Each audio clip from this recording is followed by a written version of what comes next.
The coffee is too hot to drink. The coffee is hot enough to drink. මෙන්න මේ වාක්‍ය දෙකේ වෙනස දන්නවද? අපි හැමෝම දන්නවා to කියන්නේ ගොඩක් වැඩි කියන අදහස. enough කියන්නේ ඇති කියන අදහස. හැබැයි මේව වාක්‍ය වලට ගද්දී ඔයාලා ගොඩ දෙනෙක් මේක වරද්ද ගන්නවා. ඒ වගේම ගොඩ දෙනෙක්ට මේක හරියට තේරෙන්නේ නැහැ. අද අපි බලමු මෙන්න මේ to කියන එක සහ heavy කියන එක ඉංග්‍රීසි වාක්‍යවල හරියටම කොහොමද අපි යොදාගන්නේ කියන එක.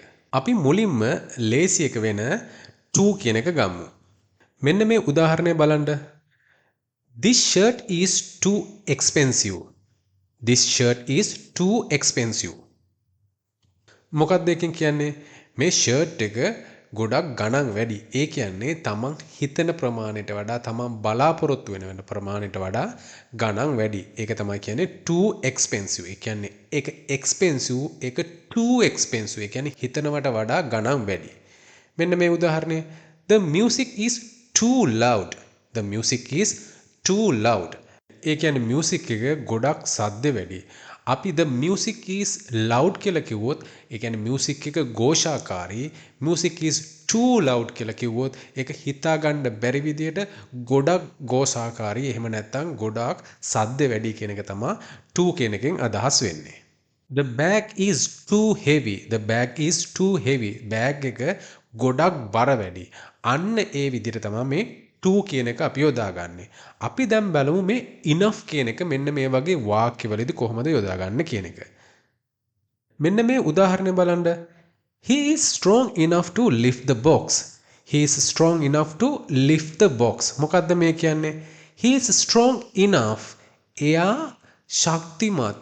ඇතිතරම් ශක්තිමත්. මොකටද ඇතිතරම් ශක්තිමත්? අන්න අර බොක්ස් එක උස්සන්න. අන්න ඒ වගේ අවස්ථාවකදී තමයි මේ enough කියන එක අපි යොදාගන්නේ.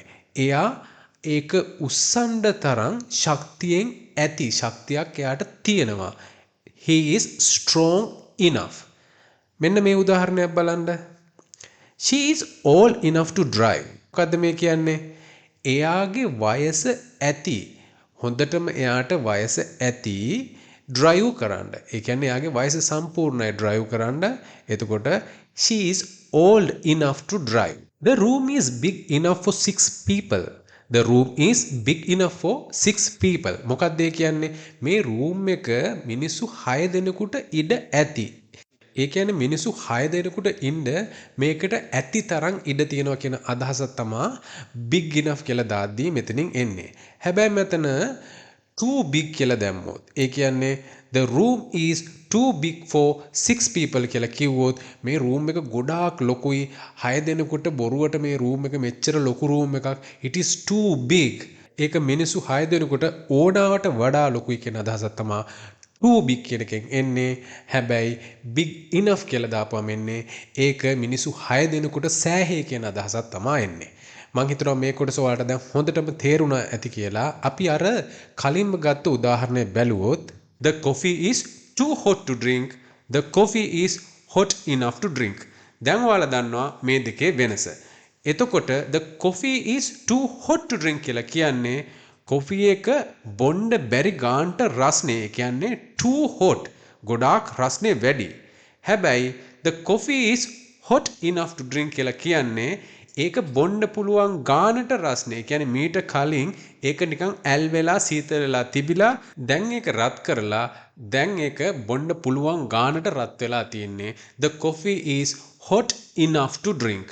අන්න එහෙම තමයි මෙන්න මේ too hot කියන එකයි hot enough කියන එකයි අපි ඉංග්‍රීසි වල යොදාගන්නේ. මම හිතනවා ඔයාලට දැන් මේ දෙකේ වෙනස හොඳටම තේරුණා කියලා. ඔයාලට ඒ වගේම පොඩි මතක් කිරීමක් තියෙනවා.